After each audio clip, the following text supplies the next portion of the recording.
वो जहर देता तो सबकी नजर में आ जाता, सो ये किया कि हमें वक्त पर दवाएं न दी। वो अब तिजारती पहलू निकाल लेता है, मैं कुछ कहूं तो तराजू निकाल लेता है, मैं इसलिए भी तेरे फन की कदर करता हूं तो झूठ बोल के आंसू निकाल लेता है। सभापति महोदय, मैं आपके सामने खड़ा होकर के एक बहुत छोटी सी कहानी सुनाना चाहता हूं कि महान बादशाह सिकंदर ने जब यूनान फतेह किया तो जीत का जश्न मनाने के लिए शहर की सड़कों पर निकला। तो उसने देखा कि पूरा शहर तो जश्न मना रहा है, एक फकीर सड़क के किनारे चादर तान के सो रहा है। सिकंदर को गुस्सा आया, घोड़े से उतरा, उस फकीर के पास गया और उसे सोता देख करके उसे जोर की एक लात मारी और लात मार के कहा कि क्यों रे फकीर, मैंने यूनान फतेह कर लिया, लोग जश्न मना रहे हैं और तू सो रहा है। उस फकीर ने उन्नीदी आंखों से सिकंदर को देखा और देख करके कहा कि शहर जीतना बादशाहों का काम है, लेकिन लात मारना तो गधे का काम है। सभापति महोदय, गरीब जनता को लात मारना बंद करिए।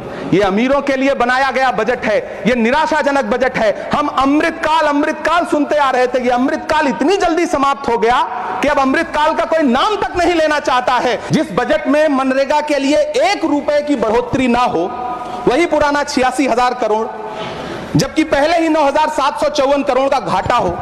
जिस मनरेगा से करोड़ों मजदूरों के घर में चूल्हा जलता हो, उस मनरेगा में काम करने वाले गरीब मजदूरों के लिए अगर आपके खजाने से 1 रुपया भी इजाफी नहीं निकल सका तो भला कौन संतुष्ट हुआ साहब? इस देश का गरीब मजदूर या आपके उद्योगपति दोस्त? वो जो महाराष्ट्र में लोकसभा और विधानसभा के बीच में 40 लाख मतदाता बढ़ाए गए थे, अरे उन्हीं के लिए मनरेगा का थोड़ा सा बजट बढ़ा देते।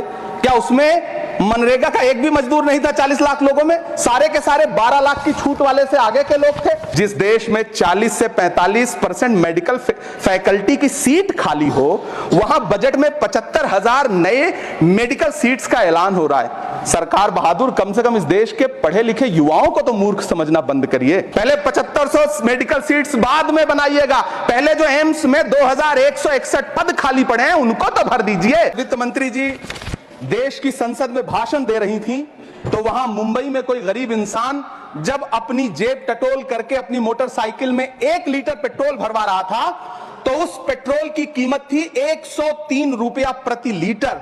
आखिर इतना महंगा पेट्रोल डीजल खरीद के कौन संतुष्ट हो रहा है? इस देश के गरीब लोग या फिर सरकार के चहेते धन्ना सेठ? सभापति महोदय, वित्त मंत्री जी इस बजट को मध्यम वर्ग को संतुष्ट करने वाला बजट बता रही हैं।